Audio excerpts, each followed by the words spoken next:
science or mainstream religion, but what the facts actually suggested. And so after many years of that, I wrote a book called Everything You Know Is Wrong. And when that book came out in late '97 and then in early '98, when I began to get on the Art Bell show back when he had it, and the message began to be spread around the whole country, people really responded to it. It was something unique and original, something that hadn't been seen or heard before, and it made a lot of sense and still does to this day. So that brought me to the attention of a couple that had this very unusual skull in El Paso, Texas. And they wanted me to evaluate it and see what I thought. And when I saw it, I thought it was almost certainly to be some kind of bizarre deformity, because the only other possibility would be that it was an alien of some kind. And I just didn't believe that I could be holding an alien skull, looking at an alien skull. I believed aliens were real, but I wasn't a UFO alien researcher. I believed they were real, but that wasn't where my passion was. My passion was more with hominoids, Bigfoot, the abominable snowman, things like that. So I told him, I said, it's like 80% that it's going to be some kind of a weird deformity, but maybe 20% that it's not, because it's so unusual. So they said, well, would you confirm that for us? Do you think you could take it with you and take it to scientists and confirm it? And I said, yeah, I think that would be worth doing, just to be sure. And so we all sort of slid into it that way, and here I am 11 plus years later. I'm still dealing with it, still trying to prove what it is, but now it's a whole different percentage. I'm sure that it's not entirely human, that it's alien. A part of it is alien, if not a dominant part of it is alien. So now we're just in the process of proving that to the best, level of science technology that it's available today, and it's certainly more than enough to convince anyone with even a shred of objectivity that what we have is in fact the real deal. Okay, to all the listeners, we're talking or speaking with Lloyd Pye. You can go to lloydpye.com, which is 2 L's, OYDPYE.com, and starchildproject.com. Just check it out. And one of his first books is Everything You Know Is Wrong. It's a very good book. I suggest you go buy it. And also go to starchildproject.com. Go to the store. You'll see a link that says store. And scroll down, you'll see this cool T-shirt. I'm telling you, I got to get one, Mr. Pye. This is awesome. It says the starchildproject.com, but just go check it out. Go to starchildproject.com and go to the store icon, and you'll see scroll all the way to the bottom, and you'll see it. And I got to get this shirt. Like, what made you come up with this shirt? This is awesome. Well, actually, I'll tell you the truth. There's an odd story behind that, and you wouldn't get them from us. You get them from the owners. Ray and Melanie Young in El Paso. We just link it, and what that link carries to their site. Yeah. I don't even know if they have any more, to be honest with you. What happened was we were invited, Roswell, New Mexico, you know about the crash at Roswell, right? Yeah. And so every year they have an anniversary event in early July 5th, 6th, 7th, somewhere around in that area that weekend to celebrate the crash of the UFO there. And every 10 years, every 30 years, 40 years, 50 years, they have a really big event. And so the 50th year anniversary was really, really big. And so the 60th year, the big museum there invited us to bring the real Starchild skull and the real human skull found with it and put them on display so people could see them, because we had, when I first had the two skulls in '99, I took the real ones around with me. But from the time at the end of '99, when we had the first testing done where we cut pieces out of them, they were never shown in public again, because they were not, they were cut. They were cut into. So then I started showing stereolithographic copies, which are just exact copies, but they're copies. They're not the real thing. So at the Roswell event, we set up a system where we showed them to people, and it was good. Over 4 days, about 5,000 people came through to take a look at the real thing. So that was really neat. But one of the things that the museum asked is, can you bring some merchandise that we can sell while we're there. And one of the things we had done, or I had done all along, is avoided merchandising, because one of the stigmas that the mainstream sticks you with, if you're an alternative researcher like I am, and if you have a high profile the way I do, one of the things they like to say is that, oh, you can't trust anything that person says because they're only in it for the money. Yeah. So I determined that I was just going to take that vow of poverty and just stick it out and just gut it out as long as it took without merchandising it, so that they could never accuse me of he's just in it for the money.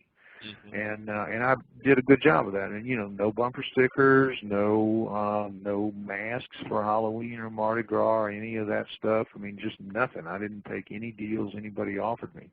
But when the Roswell people said they would appreciate it if to go with our display, we had some stuff to sell, we said, like what? And they said, well, like some T-shirts maybe. So we said, well, okay. And I said, all right, I'm not going to be involved in that.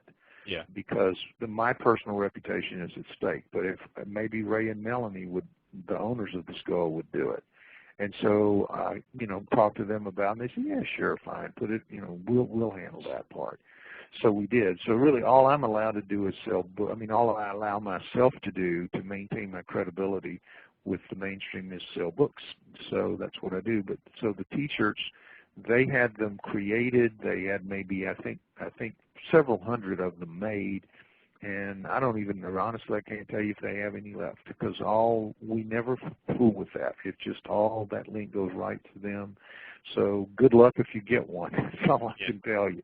But they are really, the guy that did the design, I thought it was pretty cool. It was a good thing. Give us a brief history of the Starchild skull, and how old is this skull? Well, it died 900 years ago for sure. We know that because of carbon-14 dating. So it was 900 years, 1100 AD that it died. Yeah. How old it was when it died, we don't have any way of knowing that. Yet, even after 11 years, we still don't know its sex, and we don't know how old it was when it died. We can't tell, because it was an adult. It certainly wasn't a child. We know that. Just calling it Starchild was a mistake. But later we found out it was an adult. But the problem was that the first test we had done was X-rays, and the X-rays of its detached maxilla indicated that it had teeth down and teeth buried up in its upper maxilla, and that's generally the sign of a human child, about 5 or 6 years old. Later, experts found that the teeth were not the teeth of children; they were the teeth of fully grown adults. And so, what it's doing with all of its teeth down and in place, its adult teeth down and in place, and having teeth impacted up in its maxilla, indicates that maybe it has an extended lifespan, so that when it loses teeth or wears its teeth down, it can just grow a new set. Sharks can do that. If they lose a tooth in feeding or something, they can easily replace it. So that's all we can think. It could be anywhere from 20 years to 2000. I mean, we just don't know how old it was when it died. What are some? Go ahead, sir. I was going to. You asked me for the background story. Yes, sir. Just a quick encapsulation of it for those who've never heard of it is that it's a real, true bone skull. Nobody questions that. Many experts have dealt with it, and everyone agrees it's not cobbled together. It's not a fake. It's not it's not a fraud in any way. It's a real, true bone skull that has the parts. Most of the parts, not all of the parts, most of the parts of a human skull, but none of the parts are the same they're not designed, they're not arranged in the way that a human skull is arranged. And in fact, you can't really find a single corollary in the Starchild that is exactly the same as it is in a human, a normal human. So it's really amazing in that sense. So the things that are different start with the bone and go through every other part of it, the eyes, the ears, the head, the neck, the brain, everything about it is different. So this skull, we think, is the best real biological evidence of alien existence on Earth at least one time 900 years ago. But if you accept that, then it becomes possible that there's alien existence on Earth right up to the present time, and prior to the Starchild even. It had been going on for thousands of years. It is a big, big pivotal moment what's going to happen with the Starchild as we prove what we know now about it. It's really going to change the history of everything. So it's a very pivotal moment coming up for those who are aware of it and are alert to it. To the listeners, go to YouTube or Google videos and type in Lloyd Pye, and you will get several videos. You'll get many videos, and you watch some of his lectures, and they're really, really great. I don't know if I watched any of your Starchild lectures. I don't know if you have any on there yet. I don't know, but I have watched some of your hominoid and Bigfoot and other prehistoric human lectures, and they're really good. But what are some key features in the skull that just is not normal in a normal human skull? All right. Well, let's just start with the bone itself. The bone itself of the Starchild is different in some very significant ways. It's half as thick uniformly all around. It's half as thick as it ought to be. It weighs half as much. It's very light in your hand, and yet it's 2 or 3 times as durable. It's much, much harder to cut. So why is that? Because it's got so much extra collagen in it. Now, collagen is the stuff that makes, for example, makes your bones hard, your teeth hard, stuff like that. It's the biochemistry of the Starchild's bone is more like tooth enamel than it is like bone. So it's very different there. Woven through the matrix of the bone, woven through like a net to support it, to give it extra strength, are these bizarre durable fibers that we found by chance. And these fibers are unknown in any other bone in the world that's known. There's no other bone that has these kinds of fibers woven through the matrix. So that's unusual. If you look at the surface, a close-up of the surface of the Starchild bone versus human bone, in our bone, there are these little dimples in the surface of the bone that are pretty close together, and they're like little pits in the surface of the bone. Those are lacuna. And what they do is, you've heard the story, I'm sure, that we change out all of the cells of our bodies except our brains every 7 years. In the course of 7 years, every cell in your body replaces itself. Well, when the bones are doing that, the lacuna, those dimples on the surface, is how they go about it. The bone, some cells are being destroyed through those little dimples, and other cells, new cells, are being pushed up through those little dimples.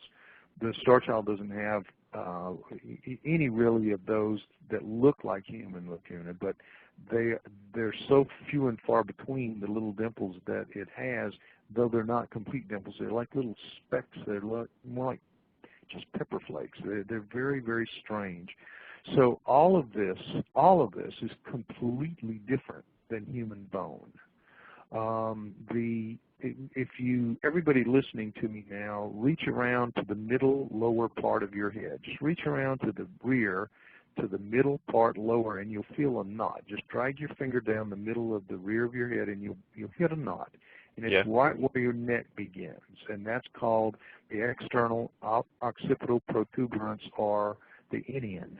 Now, everything with a head on a neck has one of those in one form or another, in one position or another, depending on, if you're quadrupedal, your inion is going to be placed much higher on your skull. But wherever your neck connects in, you've got one of those bumps.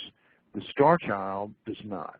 It has a dent where it's supposed to be, where it should have had its inion, and its neck muscles have been detached somehow and shifted down considerably to right around the opening where the spinal column comes into the skull, which is called the foramen magnum. And the foramen magnum itself is moved forward like over an inch from where it should be. And the neck of the Starchild, therefore, is about half the size of a normal human neck. So it's very unusual. The inner ears are the part inside your head where you hear, but also they're a balance mechanism as well. Uh-huh. They, screw your inner ears up, you get sick, you get woozy, you can't stand up straight. The Starchild's inner ears are about twice the size of normal human inner ears. That's a very odd thing. It could be for traveling too, right? It could be all these traveling at high speeds, right? Well, all of these things could be adaptations for living and traveling in space. Yeah, absolutely. So I'm just pointing these things out. Its brain, for example, the size of the skull is smaller than normal. The size of the skull is the size of an average human adult 12-year-old, or an average human 12-year-old, or an adult that stands about 5 feet tall, no more than about 5 feet tall, a small human, adult or child. And so in that size brain, you and I, we have brains that are roughly 1,400 cubic centimeters. 1,400 cubic centimeters. But a smaller person, a 12-year-old, they're going to have about 1,200 cubic centimeters of brain, normal. Yeah. The Starchild has what should hold 1,200 cubic centimeters of brain, but in fact it holds 1,600 cubic centimeters of brain. Now, how can that happen? Well, some of that extra space goes to the thinning of the bone. Another big chunk of it goes to the fact that Starchild has no frontal sinuses. You know that we have our sinuses, humans have frontal sinuses, Starchild has none, no sign of them whatsoever. So that's another large chunk of extra brain. Also, the Starchild's eye sockets, perhaps some of the most unusual aspects of it, they're so shallow relative to normal human eye sockets. Normal human eye sockets are about 2 inches deep, fully 2 inches deep and like cone-shaped, with the optic nerve and the optic foramens at the end of the cone.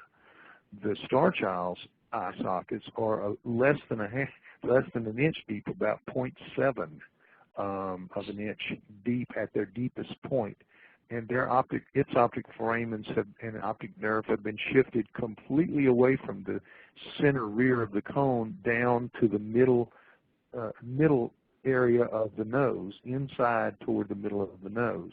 So it's got completely different eyeballs, just eye sockets, and we assume the eyeballs have to be completely different as well. So it's just extremely different. You know how we all have brow ridges. Humans have brow ridges. And our noses, from the brow ridge in the dead center of our brow ridge down to our nasal bones, there's a dip. You go from the brow ridge, there's a dip, whether it's a big dip or a little dip, there's a dip. There's a noticeable concavity there. Starchild has none of that. It has no brow ridges at all, and it goes straight from its forehead straight into its nose, and its nasal bones are fairly wide relative to ours. Different. Everywhere you look, different. So the Starchild is really physiologically extremely unique. If y'all don't believe what he's saying about the size of the skull, he actually did a project on an experiment on UFO hunters. Well, what show was that, sir? I forgot what show. Well, there's been UFO hunters, and there's been it was on recently the Monster Quest as well. But yeah, on the UFO hunters is where they put the flaxseed in, and they got pretty much the same numbers I did. Now they're not going to get really the exact same numbers because they were using the stereolithographic copy, which is pretty close, but not quite the same. And but still, the percentages are about right, and they did that, and yes, they found quite a big difference, just the way we did when we first took that measurement. How does this skull link us to ET visitation, improve Zecharia Sitchin's work, and also Eric von Daniken's work? Well, and my own work too. I mean, that's what the theme of Everything You Know Is Wrong is proving, showing that human beings did not evolve on Earth, that we are the product of genetic engineering here at some point in the not too distant past, that we didn't evolve here at all.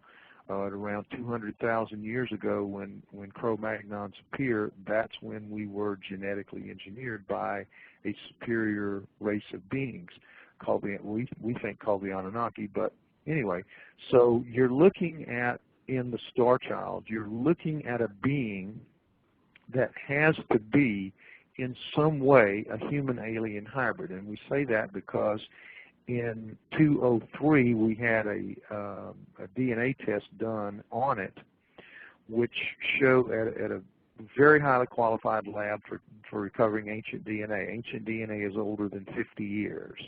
So the Starchild is 900 years old, but it was buried in a mine tunnel, so it's in very good shape. As ancient DNA goes, it's really in good shape. So, and the human that was found with it, the geneticist in 2003 recovered its mitochondrial DNA and its nuclear DNA very easily the first attempt. The Starchild's mitochondrial DNA recovered very easily the first attempt, but its nuclear DNA could not be recovered in 6 attempts. So what did that mean? Well, you have to understand that there's the two kinds of DNA that you can recover are distinct. In the mitochondrial DNA in the cells of your body, you have what's called cytoplasm. There's the outer wall, there is the inner nucleus, and between the nucleus and the wall is a glob of cytoplasm. Floating in the cytoplasm are little bitty power plants called mitochondria. So the mitochondria are made up of nucleotides, just like the DNA. They have their own DNA. And those nucleotides, there are about 16,000 of them in each of the mitochondria. So you can learn some things about that, but it all comes down through the female line. You and your sisters, all women, all men, we all carry mitochondrial DNA from our mother's line only. It comes, so we carry the mitochondrial DNA that our mothers have, our grandmothers, our great-grandmothers, right on back. And so that's how they've been able to track back how far humans have been around in the way that we are. It's called the mitochondrial Eve studies, and it shows that we're only about 200,000 years old on this planet. So that's one part, the mitochondrial DNA. The nuclear DNA, which comes from the nucleus, contains all of the genomic package from your two parents. All the 23 chromosomes that your mother gives you, the 23 chromosomes that your father gives you. All of that package is in the nucleus, and that's 3 billion nucleotides. You know, you had 16,000 each in the mitochondria, but you have 3 billion in the single nucleus. So there's a very big difference there. Okay, go ahead, sir. Well, I was going to say, so with knowing that we recovered the mitochondrial DNA of the Starchild, that meant that its mother was human. But because we couldn't recover the nuclear DNA, knowing, as we did, that the mother was human, we couldn't recover the nuclear DNA in 6 attempts. What that meant was the father was not human, because what you had to recover it with were called primers, human-only primers. All that's going to recover react with those primers is human DNA. And yes. The assumption, and this is in 203, this is all we could do at the time. All we could do was use those primers and hope for the best. So we knew in 203 that the Starchild's mother was human and its father was not. But we could not prove exactly what it was. We could only say for sure he's not entirely human. But the technology wasn't there for us to say exactly how far away from normal human he would be. Now the technology is out there. It's from a company called 454 Life Sciences, and it's been out there since 2006. But we couldn't afford it then. Now we're in a position, we're in a position because we've recently, a geneticist has used a new technique to recover the Starchild's nuclear DNA. So we know that it's there, and we know, because of his efforts, that part of it is indeed human, as you would expect, the nuclear DNA, and part of it is not found on Earth. So it's a really, really big piece of news in the world of alternative knowledge that we have this now.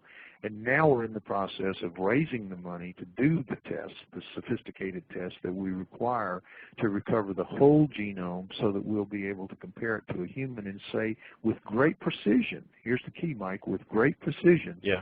how far away the Starchild was from a normal human.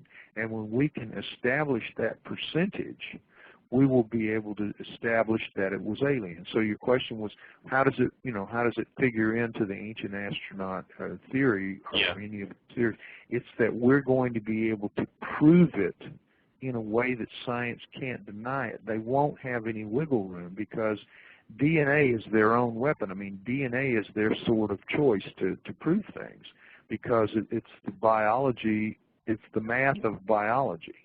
Yeah. It's accurate, it's precise, it's repeatable, it's everything that science loves. That's why DNA, 50 people can see somebody and think that they did a crime, but if the DNA doesn't match, that person doesn't go to jail. And if the DNA does match, they do go to jail, even if nobody, everybody thought it was somebody else. So DNA rules, and we're just very, very, very lucky that the piece of evidence that we have is a piece of bone that is not degraded and allows us to make prove our case in a way that just can't be argued with. Well, I understand that this is getting off topic a tad, not really though, but I understand that Bigfoot and Yeti and Sasquatch, we don't have any real DNA for that as of yet. Yeah, well, actually, no, we do. We've got hair, we do have DNA, but what happens is every time they take DNA from a hair of a Yeti or a Sasquatch or a Bigfoot or anything of a sample, the only thing that comes back is, or up to now that's come back is, it's like no known primate. And they just leave it at that. They just say no known primate. Because that's where we were in 2032. You can say it's one thing, but you can't prove exactly what it is because you have to sequence its entire genome to lay it down. In the case of a Sasquatch, for example, let's say we take one of those hairs and we want to sequence its entire genome, and we're able to do that. What you then will do is compare it to the human genome, to a chimp genome, to a gorilla genome, and see where it fits on that scale. But it's clearly going to be, though, not a human, not a chimp, not a gorilla. It's going to be something else, and that's going to establish the reality of hominoids, assuming somebody doesn't kill one by, a truck run over one or something, or some hunter shoots one or something like that. They're out there, and they're out there in great numbers. It's happened before that a hunter killed one with the Minnesota Iceman, who's just that he was just a no good scoundrel, and so he wouldn't turn it over to science and let science deal with it. The wrong guy killed the Bigfoot, but maybe somebody else with a little more desire to prove this will be the next person to do it. But somehow or other, it's going to happen because they're out there, and they're out there in great numbers. Well, the reason why I mentioned that is because since the mainstream just listed as unknown, is it possible that Bigfoot or Yeti could be, I know this seems a little out there, but could it possibly be that is the father of the Starchild? No, I really don't think so, because when you look at the hominoids, they are creatures of Earth, much more than we are. Hominoids have been on Earth at least 20 million years, at least, because they go back through the Miocene. This is something that virtually nobody knows anything about, but the Miocene era was from about 25 to about 5 million years ago. All right, so it's a 20 million year period. And during that period, apes dominated as primates. Apes, not monkeys. You would think it's monkeys because it's monkeys now, but originally that wasn't the case. It was apes, and we're talking tailless, creatures like apes. So some of those creatures, some of those Miocene apes, were bipedal, were upright. Now, science does not like to deal with this. They do not like to confront this issue.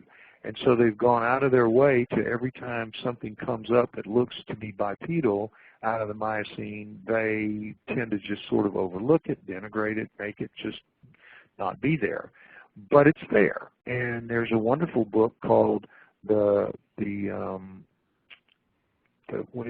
on, I've got it here. The Upright Ape. Yeah, the Upright Ape. Yeah. And that tells the story and shows how this is one of the top guys in the field in the mainstream, saying that, you know, we just have to face it, there were upright walking apes in the Miocene. Well, those are the hominoids. Those are hominoid ancestors. So they're creatures of Earth, right? Yeah. So they're going to have DNA that's going to say, it's going to match up with things on Earth. What makes the Starchild different is it has things that don't match up with it. It has portions that don't match up with anything on Earth.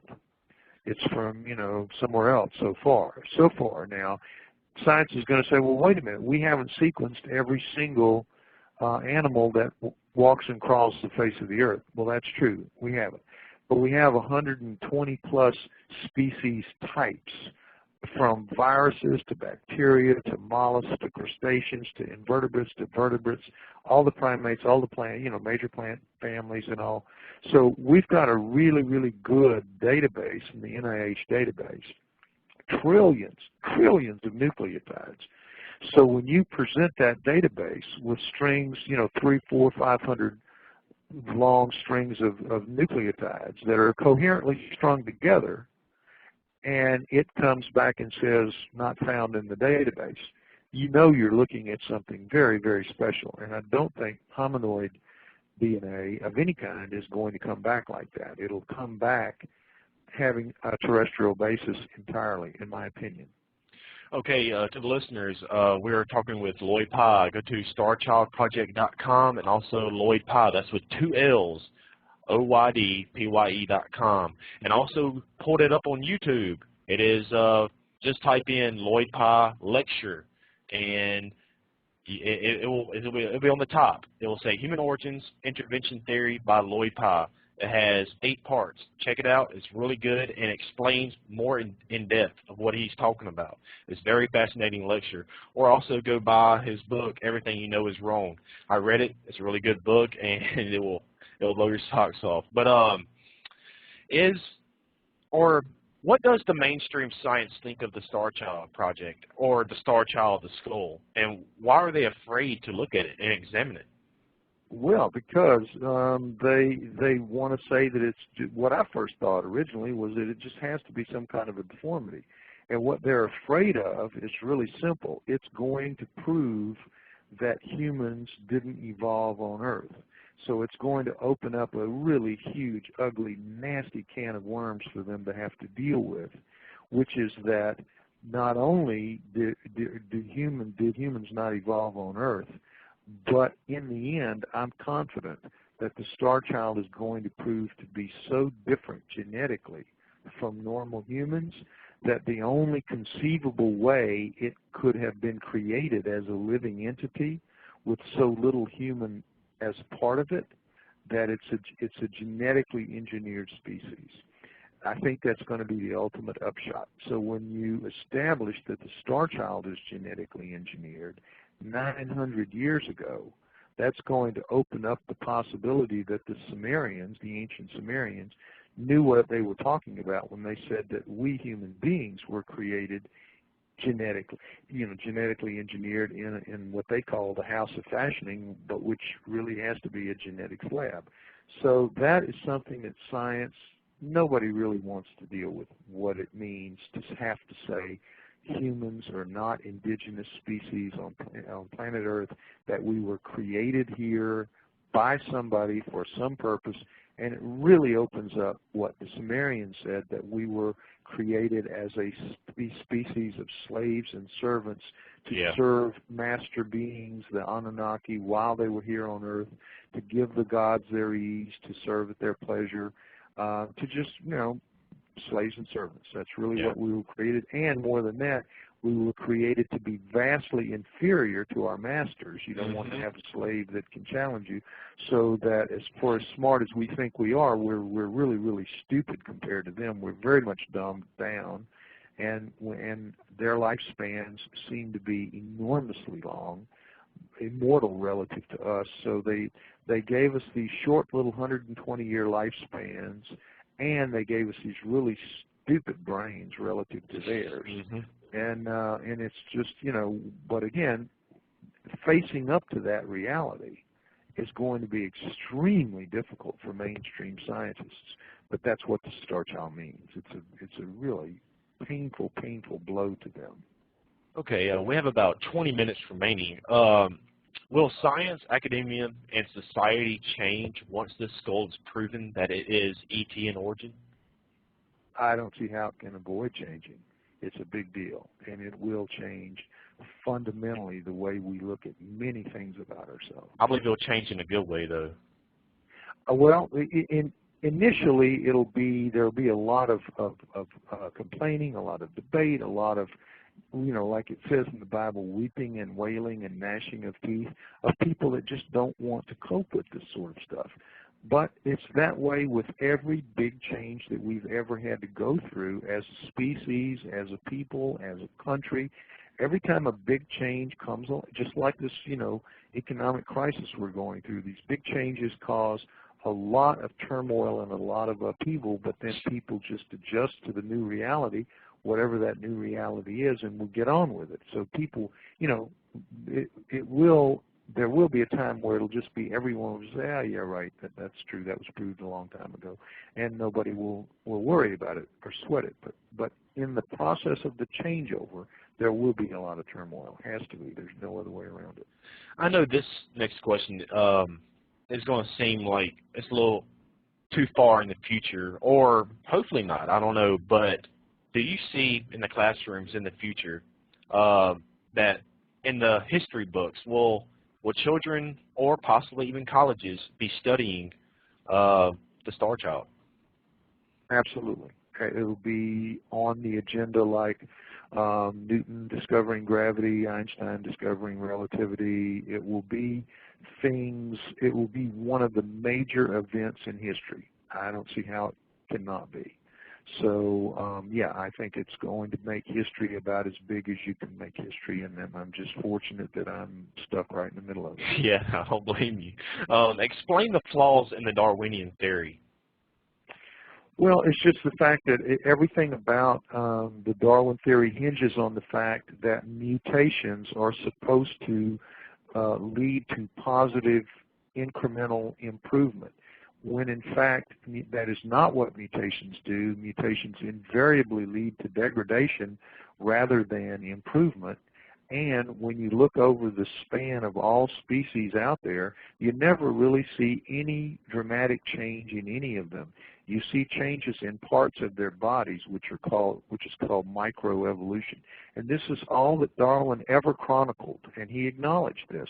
All he ever chronicled was what is now called microevolution, which is changes in parts of bodies. The finch beaks that he noticed had been altered to suit the different environments on the different islands. The tortoise shells, the way that they had been modified to adapt for the tortoises that fed off the low bushes and those that fed off the high bushes. But they were still tortoises, 100% tortoises. They were still 100% finches. They just had changes in their bodies to adapt to different environmental niches.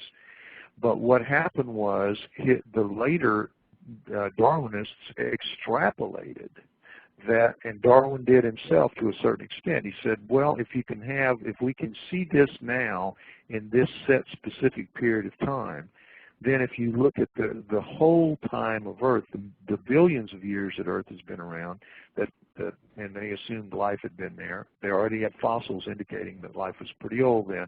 He said, this is how whole species change from one into another. But he never saw it. He never proved it. He never had evidence of it. And he acknowledged, because then they had the Cambrian explosion.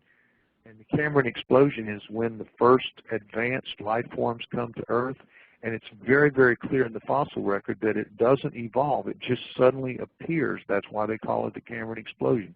It's as if there was a giant dump truck loaded with life, and it just got dumped here into the oceans. And there it is, within a matter of literally a few million years, and in geologically speaking, that's just a blink of the eye. You go from just bacteria to boom, all these complicated, all 26 phyla, the 26 different phyla of plants and animals. I mean, excuse me, of animals, not plants. But in the sea, it's just amazing.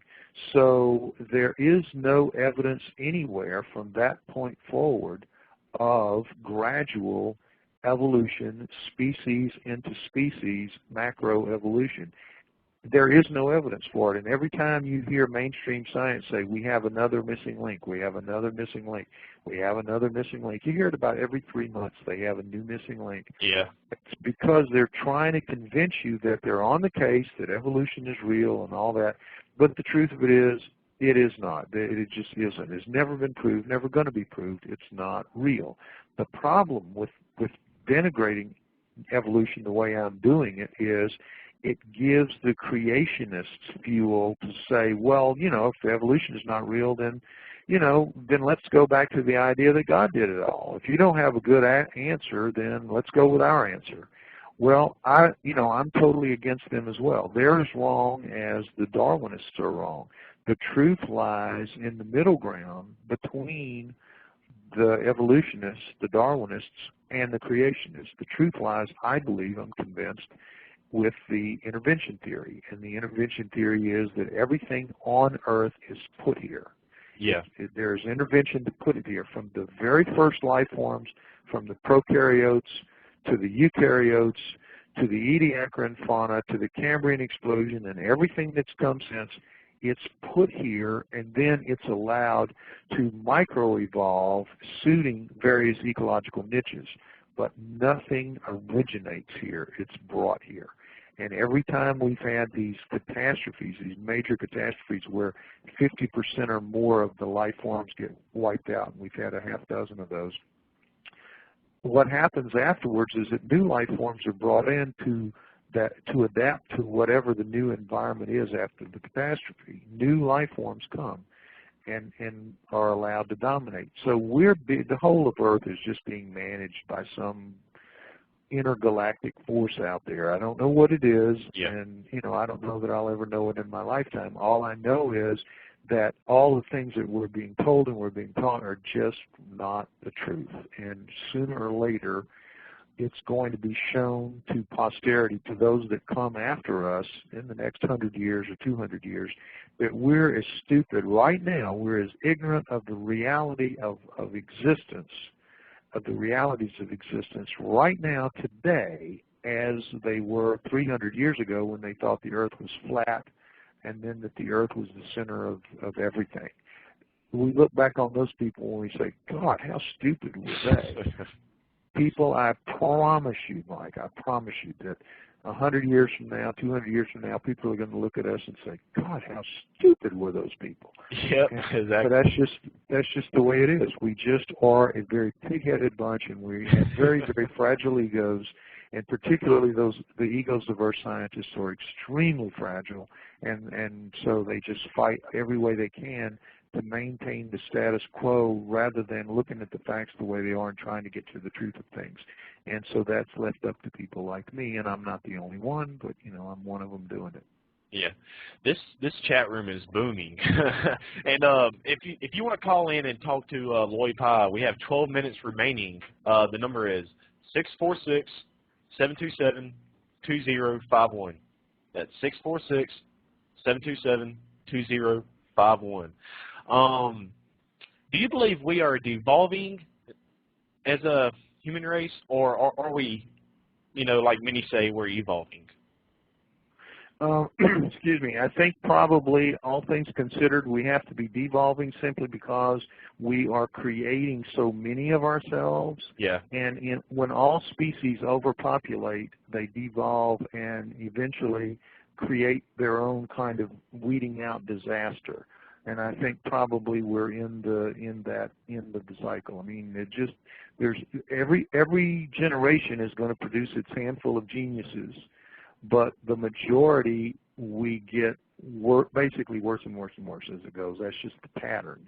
When you have overpopulation of species and some critical event, some tipping point is reached, like with the lemmings, for example, there are a number of examples in nature where there's a thinning of the herd, so to speak. Yes. And I'm hoping to not live long enough to see the thinning of the herd, but who knows? Maybe that's what 2012 is all about. The event that's going to thin the herd, if not wipe us out dramatically. Maybe there's some way that the Maya were told. I don't believe the Maya knew anything. I think they were told everything, and by the masters, by the gods with a small g, and that's where they got that incredible calendar from that predicts the 2012 event. So whatever it turns out to be, we are not doing ourselves a lot of good at the present time, in my opinion. How close are you to getting this research out into the mainstream media and academia? We're right now negotiating. We're actually negotiating for the money that we need to do. Now, we're talking a couple of $1 million to do. It's about $500,000 to recover the genome, but then it's about another $1.5 million, we don't know yet, to interpret what we have, because it's already clear to the geneticists who are doing the shotgun sequencing that a large part of the Starchild's genome is going to be just unheard of. So there's nothing to match it up to, and they're going to have to figure it out nucleotide by nucleotide the same way it took 15 years to figure out the human genome, right? And a few years to figure out the chimp and the gorilla, because they had to do it piece by brick by brick. They had to build it, just the wall, brick by brick. Well, a lot of the Starchild's going to be there because part of it is human, but the part of it that isn't is just not seen here. So it's going to be a question of figuring out what they're looking at. So they're anticipating quite a difficult grind there, maybe anywhere from, we've been told, 8 to 12 months. So we will recover the whole genome from the time we can get the money in hand and pay the people to start the process on the 454 machine. That's about a 2 to 3 month project. And then from that point, 8 to 12 months to figure it completely out so that they can lay it down against a human and say the Starchild is X amount of % away from human. And remember, it doesn't take much to be an alien. A chimp is 3% different from a human. A gorilla is 5%. And nobody can tell me that if the Starchild is 3%, they're going to say it's some kind of weird human. It's an alien. If it's 1%, it's an alien. If it's 2%, it's for sure it's an alien, because we're all 99.99% the same. Humans are all 99.99% the same. Yes. So when you understand that, you don't have to get far away to be not human. So if you're 99% different, you're 1% different, 99% the same, you're still very, very different. If you're 98%, 97%, the Starchild, based on where we are right now, just with the most initial of analyses, it's looking like it's going to be considerably more than 5% different. So there's just going to be no doubt that it's alien. The question is, how do you figure out its nucleotide arrays so that you can make those comparisons, and that's going to take them some time. They know it, but it's okay. I mean, when you're making history like this, you want to do everything right. You feel the weight. For 11 years, I have felt the weight of history on my neck, looking over, watching what I'm doing. It's a weird, weird way to live, Mike. It really is. Well, those guys are already starting to feel it. The geneticists, they're starting. It's like, oh my God, what we're doing here. Geez, it's the importance of it never leaves you. What you're doing. That's why I wouldn't do the marketing, the commercializing of the Starchild, because I knew that history was looking over my shoulder, and I just couldn't be seen as a scam artist. I had to take this seriously and follow through to the end, and that's what I'm doing. We have several people in the chat room talking about blood types, and I have one here that says, let me see, it is said negative blood can't be cloned and is not monkey blood. Positive blood is from the, I don't know how to pronounce this. R-H-E-S-U-S, rhesus monkey? Rhesus monkey, yeah. Listen, this whole thing about blood, Mike, and to whoever wrote that in, yeah, look, that is a really, really interesting area of research. Unfortunately, as far as I know, unless we're able to recover some of the Starchild's blood in maybe in its cancellous holes, dried in its cancellous holes, we're not going to be able to know or type its blood. That isn't what genetic recovery does. However, if we were to, in looking at the cancellous holes, we were to find, because there is some red residue in the Starchild bone. You can see it. You can go on the website and you can see it. That reddish residue that you see in the cancellous holes. Yeah. In a normal human, nothing is left behind in the cancellous holes. So there is no dried blood there, because there are bacteria when you die that scour all that out of you, just scour it all out. But the Starchild's got something left behind in its cancellous holes. So if we can recover some of that and sequence that and figure out what it is, we may be able to type it. And if that is its blood, it doesn't make sense, but if that turns out to be some of its residual blood, then we don't know what it'll look like, but it'll certainly make history, because no thing should have that's been dead that long. Yeah. So we're aware of it. Just tell the we're aware of this, but it isn't something that right now is on the front burner, because we have to sequence the genome first. Okay. And they're listening to you right now, and they appreciate you coming on the show and explaining all this. It's a very fascinating topic. Do you have any new books coming out or conferences and lectures? Well, I have for those. Yeah, for those who are listening, I have a book about this whole thing with the Starchild called The Starchild Skull, and you can get that on Amazon. The book Everything You Know Is Wrong, you can't get that on Amazon new. You can get it used, but you'll pay through the nose, so don't do that. Go to iuniverse.com. If you want Everything You Know Is Wrong, go to www, the letter I and the word universe, iUniverse, and order it from them, because the Amazon makes a lot of money on used books prices for this book because it's popular. Don't pay those prices. Get it new from iUniverse. But Amazon does have the Starchild Skull book. Now there's an ebook called Starchild Skull Essentials, and if you just want the highlights, if you want the cliff notes of the book, get the ebook, and you do that through the Starchild website, starchildproject.com. How about conferences or lectures that you might be attending? No, I'm not putting anything on my schedule right now, because we're leaving ourselves clear to do the testing and create the documentary film that we're going to make around